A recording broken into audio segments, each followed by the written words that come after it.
Hello and welcome back to Mommy's Zone once again. My name is Chioma. If this is your first time of coming here, you are very welcome, and please don't forget to subscribe below by clicking the subscribe button. Today I'm going to be making plantain puff puff. This is actually my cheat way of making puff puff for the kids with less sugar. So the plantain in it gives the puff puff the sweet taste that the children require without too much artificial sugar. So I'm going to be using overripe plantain. As you can see, the more overripe it is, the better. I have my plain flour here. I'm going to use dried yeast powder. I'm also going to use sugar. A little bit of sugar is what I'm going to put because yeast needs sugar to produce carbon dioxide, which helps the dough to rise. I also have my milk. I'm going to be using powdered milk this time. You can equally use evaporated milk. I have my nutmeg. Most times when you grind nutmeg, it loses its flavor fast. So I'm going to use this whole nutmeg, and then I'm going to grate it and add to my puff puff or to the batter. Also, I like adding a little bit of salt, which enhances the taste of my puff puff. So that's it for our ingredients. Now I'm going to peel and cut my plantain. So I'm going to gently peel off the back.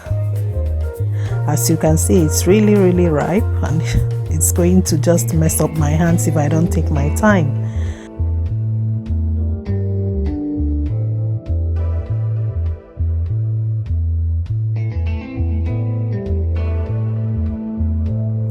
I'm going to cut it up, add some water, and then blend it to a puree.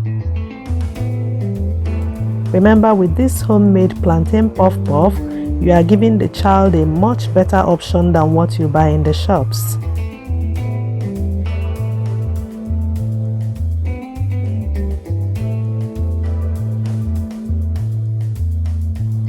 Now once it's blended, I'm going to set it aside and then start with my puff puff.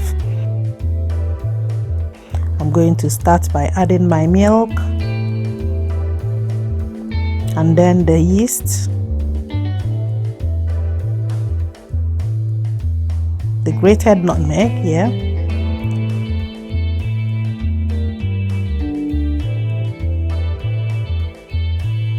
and then I'm going to add my sugar. I'm so finicky about sugar that I just couldn't finish adding that one that I have. And then I'm going to add my salt. Stir and combine everything well together. I'm going to add the pureed plantain.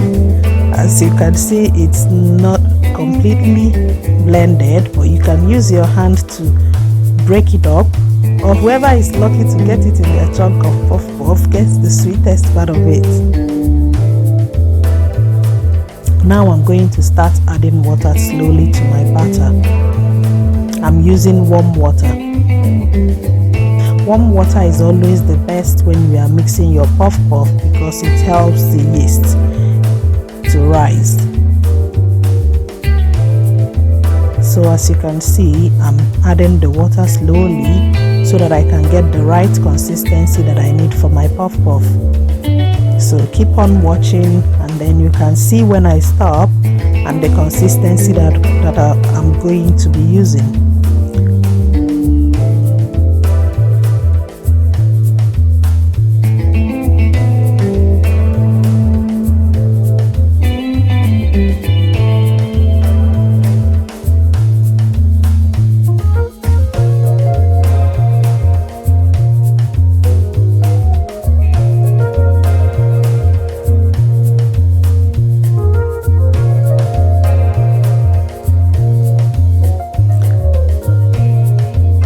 Can see that.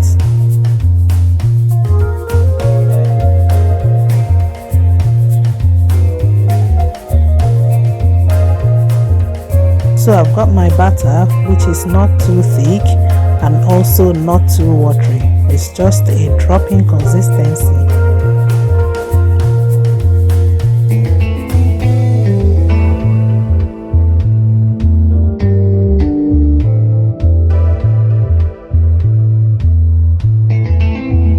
Now I'm going to cover it and put it in a warm place to rise.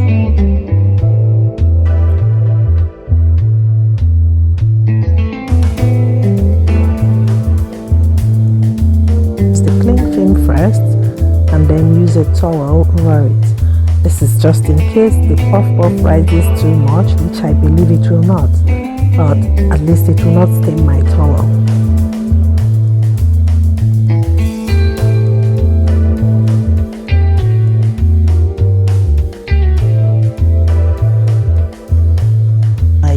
I leave my puff puff for about 40-45 minutes. And you can see it's not raising too much, which I normally like. So I'm knocking down the air from the puff puff and then mixing it out just a bit together.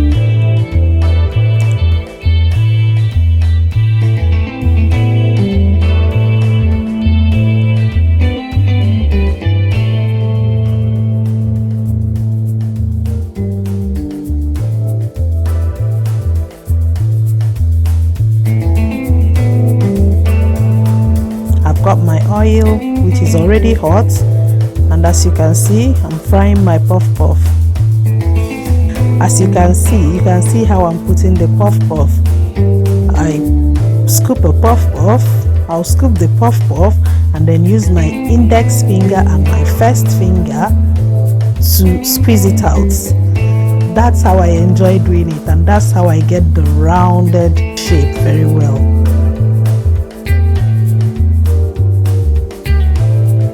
Going to put as much as I can into the pan and make sure that I don't overcrowd it actually as I'm doing it.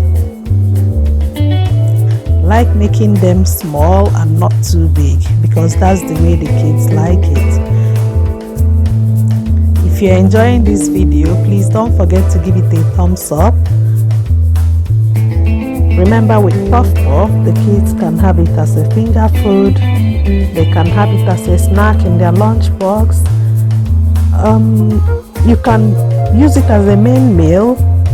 Add puff puff, give them some chicken, put some carrot or cucumber, cut into small chunks for them, and you have a real meal for the kids. Remember, with this plantain puff puff, it's better than the sugared puff puff, which we normally buy from the shops.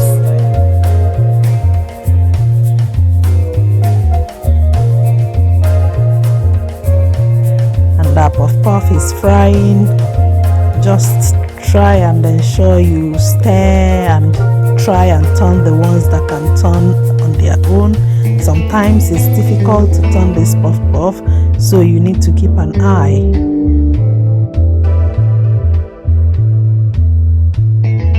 I'm going to keep on turning it to make sure that they are not burning, and also that they have cooked very well inside.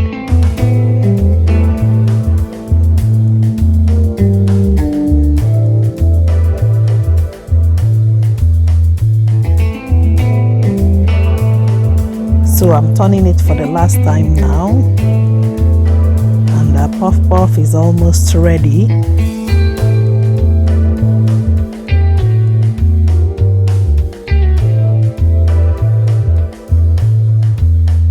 Our puff puff is done now. As you can see, it's come out nicely all round and smooth.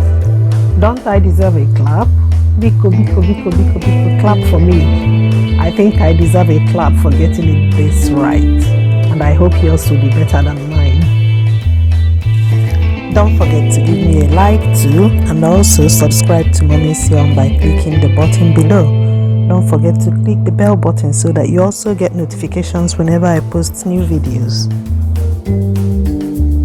I'm just using a bit of icing sugar here to sprinkle on it, just to give it that snowy and attractive effect for the kids. They enjoy it whenever they see that. It's like snow is falling, mommy. See a puff puff? Can you see that? It's not too oily, it is sweet, and the plantain gives it a lovely color inside. I hope you enjoyed watching this video, and I hope you are going to make your own plantain puff puff. See you in my next video. Bye.